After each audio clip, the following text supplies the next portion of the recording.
सलाम जय ख्रिस्त. आज आपण लुकाच वर्तमानाचा 14वा अध्याय वचन 15 ते 24 या वचनावर मनन चिंतन करणार आहोत. लुकाच वर्तमानाचा 14वा अध्याय वचन 15 ते 24. मी आपणास विनंती करेल की आपण आपल्या घरी आपल्या पवित्र शास्त्रामध्ये ही जी वचन आहेत ही वाचन करूया, जेणेकरून आपला हा संदेश जो परमेश्वर आपल्याला देऊ इच्छितो तो आपल्याला अधिक स्पष्ट रीतीने समजेल. यावेळेस आपण प्रार्थना करूया. हे स्वर्गीय परमेश्वर, आजचा हा संदेश आम्हाला समजण्यास तू मन दे, अंतकरण दे. तू आमचे कान तुझ्या वचनाकडे लागू दे आणि आम्हा प्रत्येकाला तुझ्या वचनात वाढण्यास आणि त्याचं अनुसरण करण्यास तू आम्हाला सहाय्याने मदत कर. ही प्रार्थना येशू ख्रिस्ताच्या नावात मागतो म्हणतो आहे. आमेन. या ठिकाणी जो शीर्षक देण्यात आला या वचनांना मोठ्या जेवणावळीचा दृष्टांत.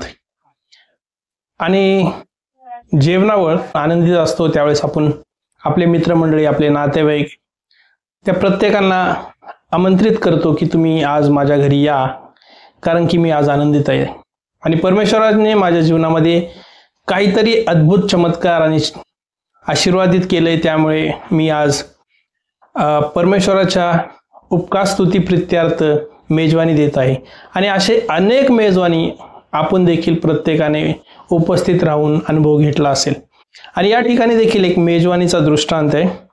आणि आपल्याला पाहायला मिळतं की अनेक लोक येशू ख्रिस्ताबरोबर जेवणासाठी बसलेत आणि त्यापैकी एक जण, बसलेल्यांपैकी एक जण येशूच्या गोष्टी ऐकून त्याला म्हणाला, जो कोणी देवाच्या राज्यात भाकर खाईल तो धन्य.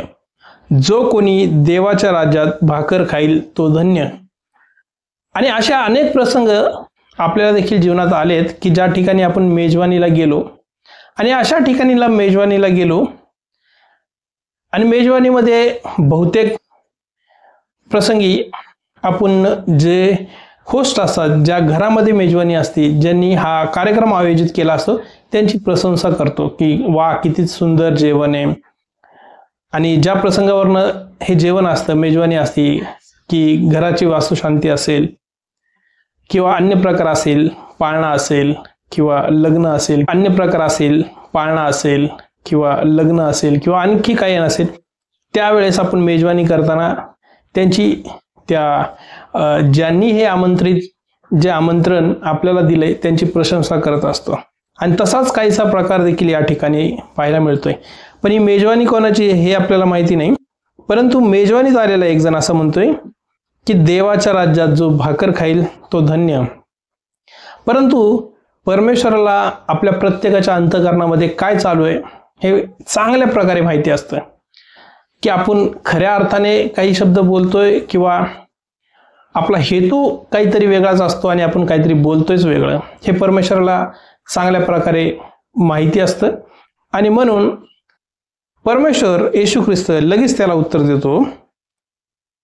कोणा एका मनुष्याकडे, हा जो दृष्टांत आहे या ठिकाणी आपल्याला पाहायला मिळतो की एक मनुष्य होता आणि त्याने एक मेजवानी दिली आणि आज या मेजवानीचा दिवस आहे. आणि म्हणून हा जो घर धनी असतो तो सेवकाला सांगतो की जा जे प्रतिष्ठित लोक आहेत त्यांच्याकडे पाठवण्याची एक प्रथा होती. आज देखील आहे की जे प्रतिष्ठित लोक असतात आणि जे गेस्ट असतात, जे मुख्य अतिथी असतात, त्यांना आपण वारंवार फोन करून विनंती करत असतो की तुम्ही या.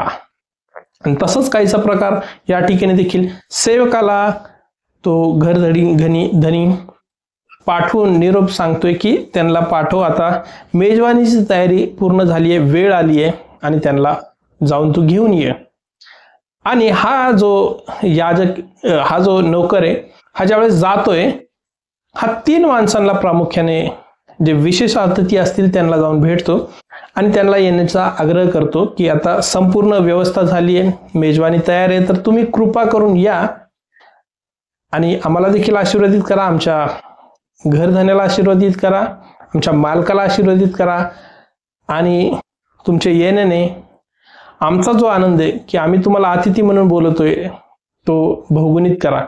कारण की आमंत्रित करण्यामागचं कारण असं असतं की कदाचित कोणीतरी या माणसाला याने जो कार्यक्रम आयोजित केलाय त्याला आधी बोलवलं असतं, म्हणून तो त्यांना आमंत्रित करतो.